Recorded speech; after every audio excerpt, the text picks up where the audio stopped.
What's up guys? Ito ang pagbabalik ng legendary anime One Piece, Egghead Part 2. Ito ang pinagsamsamang version ng episode 1123 to 1126. Kung doon ka na sa latest part, i-click sa timestamp ang episode na panunuorin mo. Tara na't magsimula. Kumalat na ang balita tungkol sa pagkatalo ni Luffy kay Kido at ang pagpunta niya sa Egghead. Dahil sa mga balitang ito, lalo pang lumala ang tensyon sa Egghead. Maging si Kizaru at si Saint Saturn, isa sa 5 elders, ay sumugod upang pigilan ang Straw Hat at patayin si Vegapunk. Ngunit hindi lang ang mga balitang ito ang gamulat sa buong mundo, kundi pati ang pagkawala ng legendary marine na si Monkey D. Garp sa Pirate Island. Hindi makapaniwala ang lahat ng tao sa hometown ni Luffy at sobra silang nag-alala. Pero sinabi ng mayor na huwag mag-alala dahil isa siyang alamat, isang legend, si Garp, at siguradong ayos lang siya. Pero natigil sila nang umiyak ang anak ni Makino. Sinabi niyang namimiss lang ng anak niya si Luffy at nag-alala rin ito kay Garp, kaya siya umiiyak. Samantala, si Dada naman ay sobrang nag-alala kay Garp at Luffy dahil sila na naman ang laman ng balita. Biglang nagpanik ang lahat nang biglang nagalit ang dagat at nagkaroon ng napakalakas na lindol. At hindi lang ito sa Log Town, maski sa East Blue, West Blue, at North Blue, kahit saang parte ng mundo ay nakaramdam ng matinding tsunami at paglindol. Ang pangyayaring ito ay first time in history na halos buong mundo ay nakaranas ng matinding pinsala. Dahil dito, lumipat tayo sa Grand Line. Maging si Labon ay ramdam ang pagyanig, hanggang sa Marineford, at pati sa Wano ay naranasan din ito. Bumalik tayo 6 na araw ang nakalipas, bago mangyari ang lahat ng ito. Nagmula ang mga trahedya dahil sa pagka-burn ni Imo sa Lulusia, na nagdulot ng matinding disruption sa mundo. Dahil sa higanteng butas na ginawa ni Imo, nagkaroon ng matinding lindol at ang kinahinatnan nito ay pag-angat ng tubig dagat ng 1 metro. Dahil dito, daan-daang isla ang lumubog at milyong tao ang nawala ng tirahan at binawian ng buhay. Pero lumipat tayo sa Egghead, kung saan nakapaikot ang 100 massive battleships, mas higit pa sa Buster Call. Isa itong nation-level fleet. Sa loob ng mga ship na ito ay may 30,000 marine soldiers, at namumuno sa kanila ay 9 na malalakas na vice admirals, kasama si Admiral Kizaru. Maya-maya, inatake sila ng isa sa mga seeking weapon ni Vegapunk, ngunit walang kahirap-hirap itong pinabagsak ni Kizaru. Kaya napasigaw sa kanya si Sentomaru at sinabing, "Hoy, sinabi kong huwag mong atakihin ang mga sea beast ni Vegapunk." Pero sinabi ni Kizaru na, "Ito ang unang umatake sa amin kaya bumawi lang ako." Pagkatapos nito, pinagmerienda si Kizaru habang nakatambay sa pangpang ng Egghead, kung saan puno ng high-level pacifists at malalakas na mechanical sea beasts. Habang kinakausap ni Kizaru si Sentomaru, sinabi niya, "Hindi ako sanay na magkalaban tayo. Kaya sumuko ka na ng maayos, Sentomaru." Pero binalaan lang siya ni Sentomaru at sinabing, "Pag pinagpatuloy mo pa ulit ang pag-atake sa mga gawa ni Vegapunk, hindi kita mapapatawad." Sumagot naman si Kizaru, "Huwag mo naman akong takutin." Kaya ipinaliwanag ni Sentomaru, "Sobrang tagal pinag-aralan ni Vegapunk ang lakas mo para ma-apply sa mga pacifista." Dinagdag pa niya na, "Hindi ako makapaniwala na magagawa mong puntahan at patayin ang matalik mong kaibigan." Biglang nagsalita si Kizaru ng seryoso. "Ang pag-aaral sa Void Century ay isang krimen na hindi ko kayang ipagtanggol, Sentomaru. Isa lang akong tope ng world government, at ito ang laban na hindi ko rin ginasto."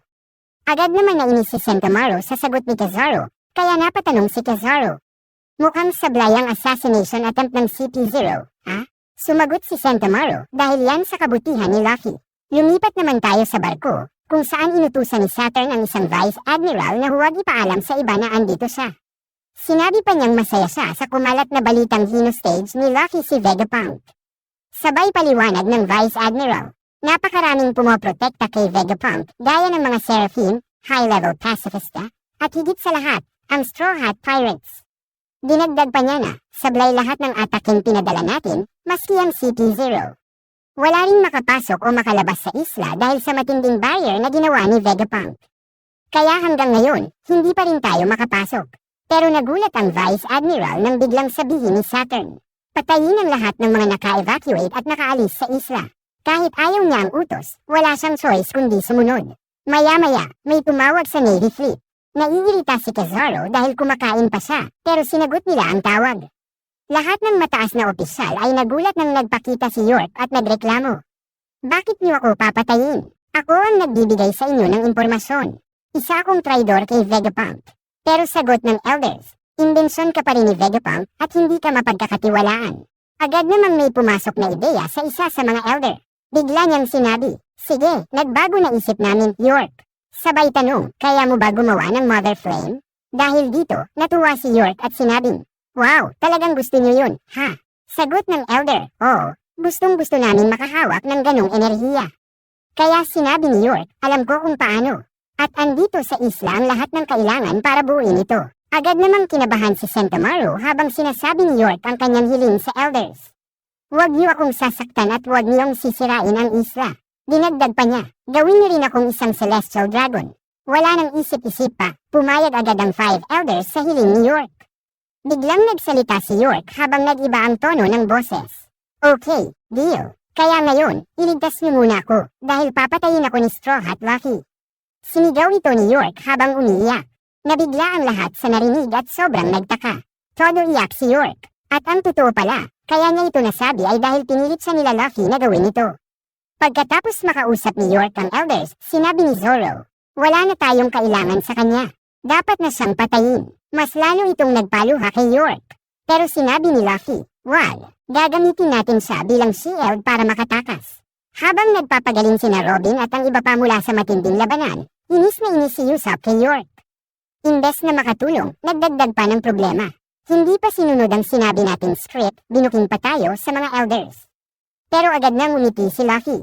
May naisip siyang plano, ibigay mo sa Kin ang Denden Mushi. Bigla itong nagpakanerbyo sa lahat, dahil mukhang hindi maganda ang kutob nila sa gagawin ni Luffy. Agad hinablat ni Luffy ang Denden Mushi mula kay York, sabay sigaw ni Luffy sa world government at sinabing, "Ako si Monkey D. Luffy, ang magiging future Pirate King." Asamin si Dr. Vegapunk. At kung gusto niyo ang buhay ni York, alisin niyo ang mga battleship at bigyan kami ng daan. Habang rinig ang sigaw ni York na umiiyak, "Ano ang ginagawa niyo, 5 elders? Iligtas niyo na ako, papatayin ako ni Straw Hat." Gulat na gulat ang lahat maski si Morgans at Prinsesa Vivi. Napasabi pa si Morgans, tanga ba siya? Talagang binabantaan niya ang 5 elders. At si Vivi naman ay sobrang nag-aalala para sa mga kaibigan niya. Maya-maya, nagsalita ang isa sa 5 elders at sinabing, "Oh, ikaw pala si Straw Hat Luffy." Sumagot Aban. Samantala, si Saturn ay nag-utos sa Vice Admiral tungkol sa 3 prioridad nila. Una, ang buhay ni York. Pangalawa, ang punk record. At pangatlo, ang mga makina upang gumawa ng Mother Flame. Pero sumagot ang Vice Admiral, "Pero andun pa ang Cypher Paul at mga kasama natin." Sumagot si Saturn, "Wala akong pake sa isang buhay ng tao na parang insekto lang para sa akin." Kaya wala nang nagawa ang Vice Admiral at sumunod na lamang. Bumalik naman tayo kila Luffy, kung saan pinagsisigawan sila ni York at sinabing, "Huwag niyo akong sasaktan. At humanda kayo dahil may deal na ako sa 5 elders at dudurugin nila ang isla na to, kagaya ng sa Ohara." Pero seryoso siyang inatake ni Nami at sinabing, "Huwag mong sabihin yan sa harap ni Robin. Hindi kita mapapatawad." Habang si Zoro naman ay sinabing, "Ano ka ba? Okay lang si Robin, wala naman siyang gallows." Sabay lapit ni Vegapunk at nagpasalamat kina Robin, "Dahil kung hindi sa inyo, napatay na ako ni York." Pero sinabi nila na hindi lang sila ang dahilan, at nakatulong din ang Cypher Paul sa kanila. Pero tumanggi si Kako na tumulong sa kina Zoro, at sinabing nakisali lang siya. Kaya sumagot si Zoro, "Oo nga, pero binugbog lang namin kayo kanina at inilig-tahimik na lang siya at magpahinga." Habang si Lilith naman ay iyak ng iyak, at si Usopp ay pinakikinggan ang agenda ng world government, sabay pasalamat kay Luffy dahil iniligtas nito ang buhay nila. Sabay hiling nila kay Usopp na ibukod sila ng kulungan dahil natatakot sila sa kasama nilang Seraphim. Kaya tinanong ni Usopp si Vegapunk kung ligtas lang ba sila kasama ang Seraphim. Sinabi ni Vegapunk na oo, dahil walang kawala ang mga ito sa bubbles na to, nakadisenyo ito para sa mga Seraphim. Dahil dito, kumalma ang mga preso at sinabing akala kasi nila isa lang itong normal na bula. Bigla namang nagpasalamat si Frankie sa clone ni Boa dahil niligtas sila nito kanina sa pagtanggal ng petrification sa kanila. Nagtaka naman si Vegapunk dahil hindi naman niya prinogram ng ganun ang clone na ito. Agad naman itong nahiya at naalala si Luffy. Kinulit pala siya ni Luffy na tanggalin ng petrification kina Frankie. At dahil sobrang na-inlove siya kay Luffy, napapayag na lang ang clone ni Boa. Pinaliwanag ni Jinbei na maski ang original na Boa Hancock ay may soft spot para kay Luffy, at ganun din ang Seraphim na ito. Kaya naman may bagong kaalaman na nadagdag kay Vegapunk, at sinabing pati impormasyon ng taong kinuklone niya ay maaaring mapasama sa clone. Sobrang bumilib siya sa natuklasan. Sinabi rin nilang lahat kung paano nakatulong sa kanila ang Seraphim na ito at siyang dahilan kaya sila naligtas. Kaya sobrang natuwa si Luffy at nagpasalamat ng lubos sa kanya. Halos mabaliw-baliw naman ang clone dahil sa sinabi ni Luffy at dinagdag pa niya, Anong sinabi niya? I love you daw ba? I love you? Habang si Lilith naman ay na-stress na dahil kahit anong gawin niya ay hindi niya mabuksan ang Frontier Dome. Kaya nagsalita si York, kahit anong gawin niyo, hindi yan gagana. May code yan at hindi niyo malalaman dahil hindi ko ito nilagay sa utak niyo. Dahil dito, agad na napaikan si Lilith at gustong suntukin si York. Kaya naman napasabi si Vegapunk, kapag hindi natin na-deactivate ang barrier, hindi tayo makakatakas dito. Sinabi rin ni Brook na kahit mabuksan ito, sigurado siyang hindi sila basta-basta makakaalis dito. Sumang-ayon si Nami at sinabing anumang oras ay posible nang umatake ang world government sa isla. Habang si Lucci ay maiding minamasdan ang kalagayan ng Straw Hats, kung ano ang kahinaan nila ngayon, at maski ang plano nila ay maigi niyang pinakikinggan. Maya-maya, dumating si Stacy at sinabing sobrang surrounded na sila, may 100 massive warships at 30,000 na soldiers. Kasama rin si Admiral Kizaru. Kaya naman sumakit ang ulo ni Vegapunk sa malaking problemang kinakaharap niya. Sabay tanong kay Nami tungkol sa shipping route nila. Kaya sinabi ni Nami na ang compass ay tumuturo sa northwest. Sinabi ni Vegapunk, sa Elbaf yan. Agad itong narinig ni Luffy, at sobrang naggigil sa narinig. Sinabing pumunta na sila agad ngayon. Sumagot si Nami na oo, doon sila pupunta. Kaya lalong nasiyahan sina Luffy at Usopp dahil pareho nila itong pangarap. Hindi nagtagal, nagplano na si Vegapunk at sinabing nasa taas ng Labo Face ang ship nila. Kaya ligtas ito sa kalaban. At dahil nakapaikot ang kalaban, kailangan nilang dumaan sa itaas. Ang gagamitin nila rito ay ang Vega Force 0.1. Pero sinabi ni Vegapunk na sobrang onti lang ng range nito at kahit mailipad niya, agad itong mauubusan ng energy at babagsak. Kaya sinabi ni Chopper na hindi sapat ito para makatakas. Dahil dito, nagsalita si Frankie at sinabing kapag naubos na ang energy ng robot, gagamitin na niya ang Cola Burst niya. Ayon sa kanya, kada launch nito ay umaabot agad ng 1 kilometro. Sobrang bilib ni Vegapunk dahil hindi niya inakalang ganun kalayo ang kaya ng imbensyon ni Frankie. Lalo pa siyang nabigla nang sabihin ni Frankie na gawa ito sa Coca-Cola. Sobrang na-excite si Vegapunk at agad siyang sumang-ayon sa plano ni Frankie. Maya-maya, inutusan niya si Lilith na paandarin na ang Vega Force para dalhin ang ship ni Luffy sa likod ng isla. Pero sinabi ng isang satellite ni Vegapunk na para gumana ang plano nila, kailangan munang ma-deactivate ang barrier. Tinawanan lang sila ni York at sinabing hindi nila yun matatanggal dahil hindi niya sasabihin ang code. Agad namang nag-init ang mga satellite at si Vegapunk, sabay sigaw nilang, "Huwag mo kaming maliitin." Todo bigay sila sa pag-crack ng code. Pero sinabi ni Usopp, sa tingin ko, hindi ito sasang-ayon sa plano natin lahat. Sumagot si Brook, hindi natin malalaman kung hindi natin susubukan. Magkakasama naman sina Luffy, Frankie, Bonnie, at Lilith upang pumunta sa Sunny Go. Agad namang nagsimula ang Operation Escape nila. Excited si Luffy na makaalis para makapunta na sa Elbaf. Pero nagreklamo si Luffy dahil kulang ang pagkain dala nila. Sumang-ayon din si Bonnie at sinabing kumuha sila ng mas maraming pizza. Samantala, ang world government ay nakatanggap ng transmission mula kay Rob Lucci. Agad sinabi ng Vice Admiral na ipakalat ito sa lahat ng warships. Seryosong pumasok si Kizaru sa kwarto ni Saturn at tinanong siya, "Alam mo na ba ang lagay doon, Kizaru?" Sumagot si Kizaru, "Oo." Nagsasalita sila na parang under control nila ang lahat. Pero ang totoo, na-trap sila sa loob at hindi makalabas. Kaya sinabi ni Saturn, ang barrier ay laser defense, at ikaw, si Kizaru, ay liwanag mismo. Kaya mong makapasok, hindi ba? Sumagot si Kizaru, "Oo, kaya ko. Pero may isa akong matalik na kaibigan na pumoprotekta kay Vegapunk." Kaya sumagot si Saturn, "Huwag mo na lang pansinin. Lagpasan mo na lang." Pero seryoso ang sagot ni Kizaru. Hindi naman tama. Sobrang nakakabastos gawin yun, na may taong handang harapin ako at lalagpasan ko lang. At least, sumunod ka rin sa prinsipyo ko. Sabay paliwanag ni Kizaru, kapag inatake natin ang mga nasa isla, uutusan ni Sentomaru ang hindi mabilang na Sea Beast weapon, ang 5th high-level pacifista, at pag ginawa niya yun, makakatanggap tayo ng matinding pinsala. Nairita naman si Saturn. Napakarami nating problema, bulong nito sa sarili. Biglang lumapit si Kizaru at ipinakita ang impormasyon mula kay Rob Lucci. Sinabi ko sa inyo, sobrang mapakinabang na tao ang Rob Lucci na yan. Dahil sa impormasyon na ibinigay ni Lucci, nag-ready na ang lahat ng marine battleships upang umatake sa isla. Habang si Luffy ay walang kam-alay-malay sa paparating na panganib at nag-e-enjoy lang, sa wakas ay natatanaw na nila ang Sunny Go. Bumalik naman tayo sa mga Marines kung saan seryosong nakatitig si Kizaru sa isla. Biglang naramdaman ni Sentomaru na tumahimik ang lahat. Maya-maya, may isang napakabilis na liwanag ang bumulusok papunta sa isla. Sabay ngiti ni Kizaru, agad niyang inutusan ang lahat ng pacifista na umatake. Pero sa bilis ni Kizaru, agad siyang nakarating kay Sentomaru sa isang iglap. Sumigaw si Sentomaru, "Halika dito, Kizaru. Huwag mo akong malitin, ang depensa ko ang pinakamalakas sa buong mundo." Agad siyang inatake ni Kizaru gamit ang light speed kick na yumanig sa buong isla at nagdulot ng napakalaking pagsabog. Nagulat ang lahat, tila umuuga ang buong isla at umiilaw ang lupa. Hindi nila alam ang nangyayari, pero si Luffy agad naging seryoso. "Merong dumating," sabi niya, "at sigurado akong napakalakas nito." Nagsimula na ang laban ni Sentomaru at Kizaru, kung saan halatang nagtitigil si Kizaru at sinusubukan niyang kausapin si Sentomaru upang sumuko ng maayos.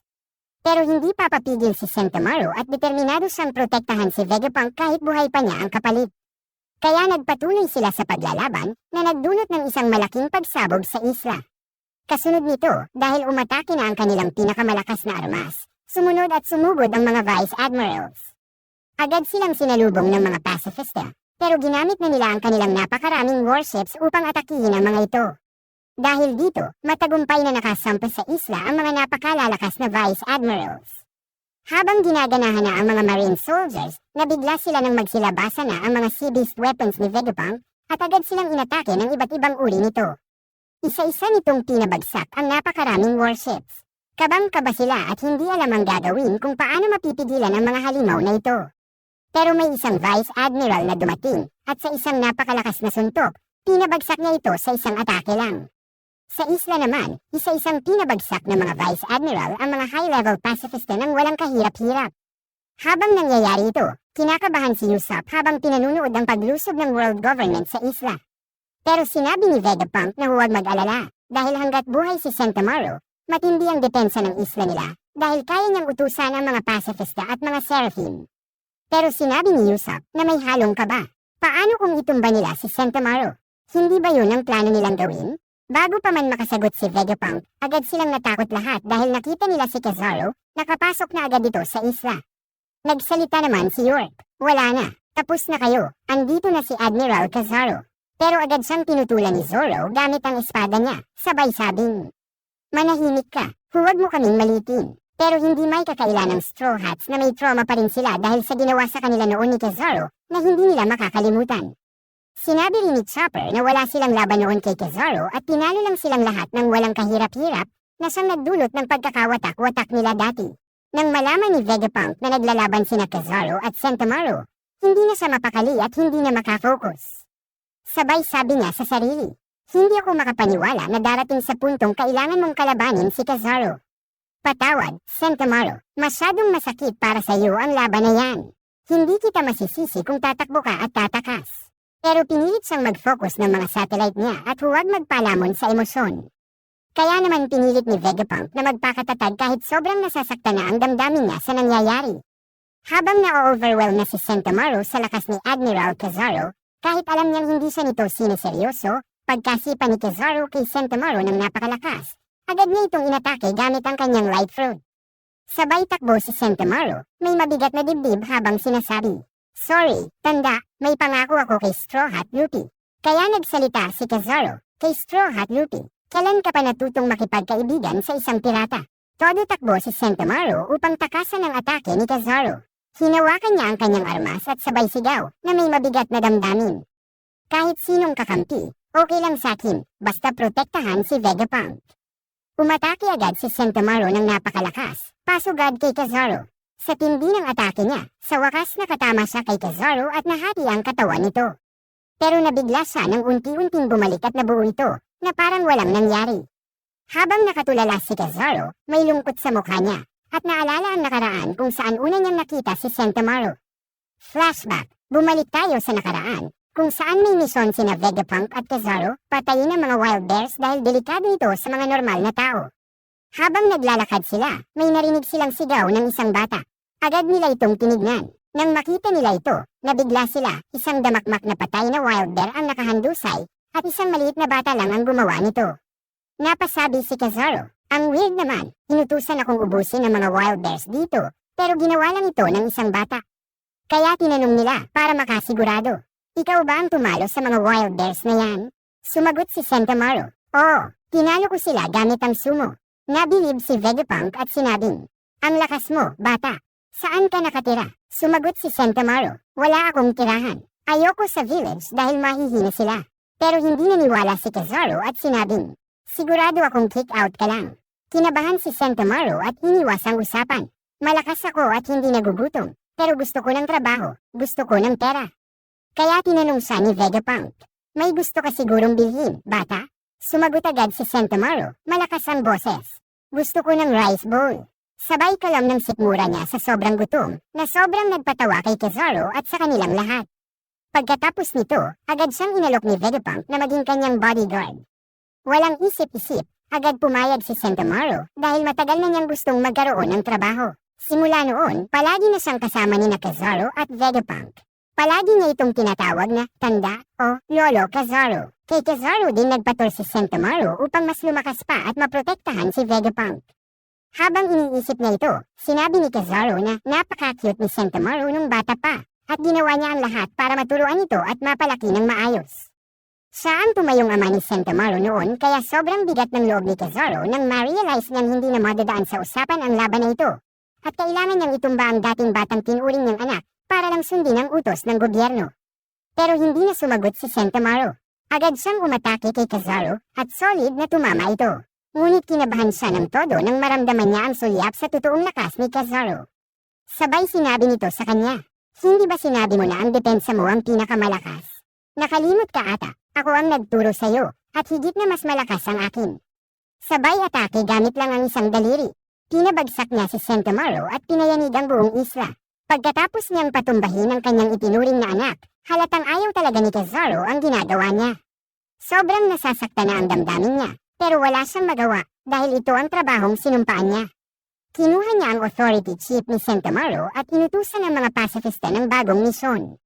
Dahil wala na ang kanilang tag-otos, agad silang sumunod kay Kizaru. Inutusan silang kampihan ng Marines at tatakihin ang mga Sea Beast weapons. Isa-isa nilang pinabagsak ang mga ito na nagdulot ng malaking pagbabago sa takbo ng gyera. Pumabor ito sa world government dahil wala nang natitirang depensa ang isla. Ang Straw Hat Pirates na lang ang natitirang pag-asa. Agad nakarating ang balita kay Elder Saturn kaya muling inutos niya. "Ipagpatuloy niyo na ang massacre sa isla na yan." Nang malaman nilang wala na si Sentomaru, sobrang nabigla si Vegapunk. Hindi makapaniwala ang lahat dahil walang awa at tila walang emosyon si Kizaru, mas masahol pa sa isang robot. Hindi makafocus si Vegapunk at hindi mapigil ang lumuha. Pero pinilit pa rin niya ang sarili at sinabing, "Kailangan nating makatakas sa isla para hindi masayang ang sakripisyo ni Sentomaru." Nakatayo pa rin si Kizaru sa tabi ng nakalupaypay na Sentomaru. Sabay titig sa laboratory kung nasaan sila Vegapunk at kinakabahan si Vegapunk dahil alam niyang kayang makadaan ni Kizaru sa barrier dahil siya ay isang light user.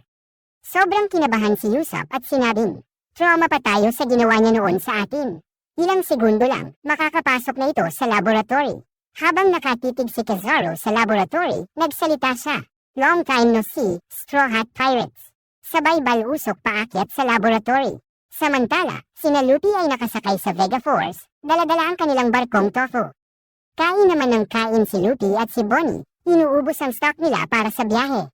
Sinabi pa ni Luffy, mahirap makipaglaban ng gutom, kaya naman pinagsabihan sila ni Frankie, "Bakit niyo inuubos ang pagkain? Priority natin ngayon ay tumakas." Pero agad silang natigil nang biglang mag-alarm ang buong laboratory, senyales na may nakapasok na. At ito ay si Kizaru. Walang kahirap-hirap, nakapasok siya sa loob ng laboratory. Habang nakatitig sa paligid, sinabi niya ang kanyang misyon. Protektahan ang power plant, si York, at ang utak ni Vegapunk. Ang lahat ng iba pa, ubusin at patayin. Sobrang nagpanik ang Straw Hats dahil kahit ang barrier ay napasok na ni Kizaru. Agad nilang sinubukang tawagan si Luffy para bigyan siya ng babala. Habang nagmamadaling i-unlock ni Vegapunk ang barrier para makalabas na sila, biglang sumugod si Lucci, may intensyong patayin si Vegapunk. Pero agad hamarang si Stacy, dahilan para mabigla ang lahat. Sabay si Sanji, agad na kinulong si Kako. Umatake muli si Lucci kay Vegapunk, pero natigil siya nang maramdaman niya ang presensya ni Zoro. Kinabahan siya agad. Sinalag ni Zoro ang atake ni Lucci at nagsalita. Mukhang ginanahan ka agad nung malaman mong nakapasok na ang daddy, Kizaru mo. Sumagot si Lucci, sa pagitan namin ni Kizaru, wala na kayong chance. Nainis si Zoro at sinagot, huwag mo kaming malitin, Kakmol. Sabay atake ulit, napatalsik silang lahat palabas ng laboratory. Habang lumilipat si Kizaru sa ibang lugar, nakita niya ang Vega Force at agad itong nilapitan. Kaya pala wala sa pangpang ang barko niyo, andito pala sa taas. Napansin siya agad ni Bonnie at tinanong ni Frankie, anong gagawin natin ngayon? May admiral na sa harap natin. Pero laking gulat nila, wala doon si Luffy. Aatake na sana si Kizaru, pero natigil siya nang maramdaman niya ang presensya ng isang emperor.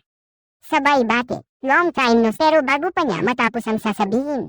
Biglang naglabas si Luffy ng napakalakas na Conqueror's Haki. Sabay balusok pababa kay Kizaru, sinipa niya ito ng sobrang king. Halos tumago sa katawan ni Kizaru ang haki ni Luffy. Nagulat si Kizaru, sabay sabing, grabe ka naman mag-welcome, Straw Hat Luffy. Ngumiti si Luffy na may malademonyong mata, sabay sabi, Kizaru, daan-daang beses na akong mas malakas kumpara sa una mong nakalaban, Makom. Habang patuloy ang digmaan sa Egghead, lumipat naman tayo sa base ng Revolutionary Army, kung saan nila pinuprotektahan si Kuma pagkatapos nila itong iligtas sa Mary Geoise. Pero bigla na lang itong nagwala na ikinagulat ng lahat. Hindi nila maintindihan kung ano ang nangyayari sa kanya. Nagpatakbo si Kuma at bigla siyang nag-teleport. Wala na silang nagawa para pigilan ito. Gulat na gulat si Dragon sa mga kakaibang aksyon na ginagawa ni Kuma. Katakatakang nagpunta si Kuma sa Red Line na agad nagpaalarma sa buong Red Port dahil sa panganib na dala niya. Ngunit hindi pinansin ni Kuma ang mga tao roon at bigla na lang umakyat sa Red Line. Pagkalipas ng isang araw, nakaakyat na rin si Kuma pabalik sa Mary Geoise, habang agad namang iniutos ng mga Celestial Dragon na itumba siya.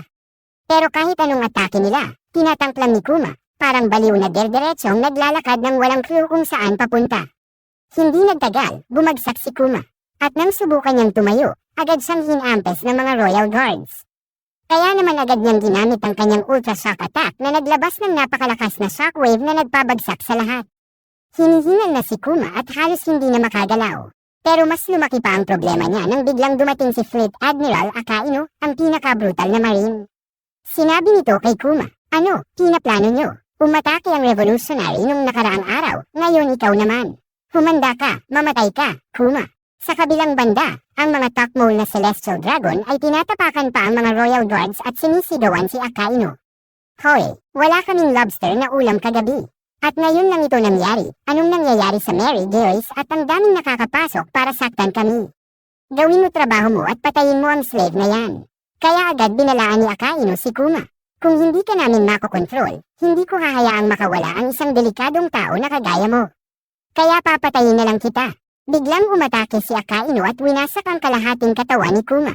Pero kahit ganun, dahil sa takot sa buhay niya, pinili ni Kuma na tumakas at makalayo kay Akainu. Gamit ang kanyang Devil Fruit, nag-teleport siya para makatakas sa kamay ng isang Fleet Admiral, Red Dog Akainu. Nainis si Akainu at naisip kung saan pupunta si Kuma, dahil sa mga huling usapan nila ni Bonnie nung huli silang nagkita. Bumalik tayo sa Egghead, kung saan naubos na ng mga pacifista ang mga Sea Beast weapon ni Vegapunk. Matagumpay na nakapasok ang mga Marines sa Egghead Island, habang sina Kizaru at Luffy ay matinding naglalaban. Gamit ni Luffy ang kanyang Gear 4 Snake Man at umatake gamit ang King Cobra attack niya. Pero walang kahirap-hirap itong sinasalo lahat ni Kizaru, habang nagsasalita pa at sinasabi, lumakas ka nga, Straw Hat Luffy. Nakikita ko na kung bakit mo natalo si Kaido. Pero bakit ang isang pirata kagaya mo ay pinoprotektahan si Vegapunk? Kaya tinanong siya ni Luffy pabalik, bakit mo binabalak patayin si Vegapunk kahit kaibigan mo siya? Nabigla si Kizaru sa sinabi ni Luffy. Pinilit niyang iwasan ang mga atake nito, sabay lipad sa langit at sinabing, hindi ko gusto ang ginagawa ko. Hindi ko siya gustong patayin, sobrang tagal ko na siyang kilala. Si Vegapunk ay isang kaibigan, pero maa-appreciate ko kung ititigil mo na ang pagpigil sa akin para matapos na ito. Biglang bumulusok pababa si Kizaru ng sobrang bilis, na maski si Luffy ay hindi ito nakita. Tinamaan siya ng solid blow mula kay Kizaru. Dahil sa lakas ng impact, tumalsik si Luffy at bumangga sa Vega Force na agad nawasak. Habang seryoso at nakakatakot ang tingin ni Kizaru kay Luffy, parang wala lang sa kanya ang pagtalsik dito, nagkagulo sa paligid. Tumilapon sina Frankie at bumagsak ang Sonigo. Si Lilith naman ay sobrang kinabahan at nagtatakbo sabay sigaw. Tumakbo kayo, Frankie. Lumayo kayo agad. Agad naman nilang sinunod ito. Biglang sumabog ang Vega Force ng napakalakas. Hindi makapaniwala si Lilith na ganun na lang ang pagkakasira nito. Naluha siya habang sinasabi, ito ang dream robot namin ni Vegapunk. Si Frankie naman ay biglang nag-alala sa barko nila. Pero natigil siya nang makita nilang nasa likod na nila si Kizaru. Sinabi ni Kizaru, mukhang napakalaki ng pinagbago mo, Bonnie. Lumaki ka na. Ang bilis talaga lumaki ng mga bata sa panahong to, At hindi ka pa ba masaya na may utos na ang gobyerno na patayin ang taong kinamumuhian mo? Pero biglang sumagot si Bonnie, manahimik ka. Hindi na siya ang target ko. Sabay atake kay Kizaru, pero para lang itong slow motion sa kanya. Walang kahirap-hirap niyang naiwasan ito at sinipa si Bonnie ng napakalakas na nagpatalisik sa kanya papunta sa barrier, isang napakadelikadong lugar. Agad na nag-alala si Frankie at umatake kay Kizaru, pero bigla itong nawala. Sinigawan siya ni Lilith, Frankie, tumakbo ka na kina Vegapunk. Baka dun na siya papunta. Agad namang tinanong ni Frankie sina Usopp kung okay lang ang lahat. Nang malamang gamaan ang loob niya dahil wala pa si Kizaru roon. Biglang sumigaw si Vegapunk. Okay na, na-deactivate na natin ang barrier. Lahat ay natuwa, maliban kay York, na inis dahil hindi niya inasahan ang pagkabigo niya. Tinanong ni Sanji, makakaalis na ba tayo sa isla? Masayang sumagot si Vegapunk. Oo, agad niyang tinanong kung nadala na ba ng Vega Force ang kanilang barko dahil pwede na silang umalis. Pero biglang sumigaw si Frankie. Hindi, sablay ang plano. Umalis na agad kayo dyan. Nagulat silang lahat nang bigla na lang lumitaw sa harap ni Vegapunk si Kizaru at sinabing, sorry, pero sablay na ang plano niyong pagtakas. Takot na takot silang lahat at hindi makagalaw. Nagtataka si Nami kung nasaan na si Luffy, habang si Usopp ay tila tinanggap na ito na ang huling araw niya. Sabay tanong ni Vegapunk, ikaw ba ang may gawa ng malaking pagsabog kanina, Kizaru? Sumagot si Kizaru, oo, at mukhang yung dream robot mo ang naging dahilan ng pagsabog na yun. Nabigla si Vegapunk, pangarap nilang robot yun, at winasak lang ni Kizaru. Sabay sabi ni Kizaru, gusto kong maintindihan mo, sobrang hirap na rin to para sa kin. Palapit na siyang patayin si Vegapunk nang biglang may sumabog. May tumalsik mula sa barrier, si Luffy. Pawis na pawis, sunog-sunog, pero humahadjijek habang sumisigaw. Sa wakas, nakabalik na ko. Nilabas na niya ang tunay na kapangyarihan, ang Gear 5, Sun God Nika. Narinig ni Kizaru ang tawa ni Luffy, malakas at parang bata lang na naglalaro. Bigla siyang hinawakan ni Luffy, parang laruan lang. Naglabasan ang mata ni na Usopp at ng mga kasama sa gulat sa giant form ni Luffy. Habang tumatawa si Luffy, bahagyang natakot si Kizaru. So, yan pala ang strongest form mo, ang Sun God. Halata sa mukha ni Kizaru ang kaba. Wala na ang dati niyang kalmadong anyo. At dahil sa pag-activate ni Luffy ng Gear 5, biglang umilo ang mata ng ancient giant robot. Sheesh! Grabe! Pa-intense na ng pa-intense ang Egghead Arc. Pasimula na ng matinding bakbakan. Kaya mag-subscribe ka na para masubaybayan mo ang susunod na parts. At huwag kalimutang mag-like, share, at subscribe para sa marami pang high-quality anime recap kagaya nito. Kita-kits sa susunod, mga ka-recap!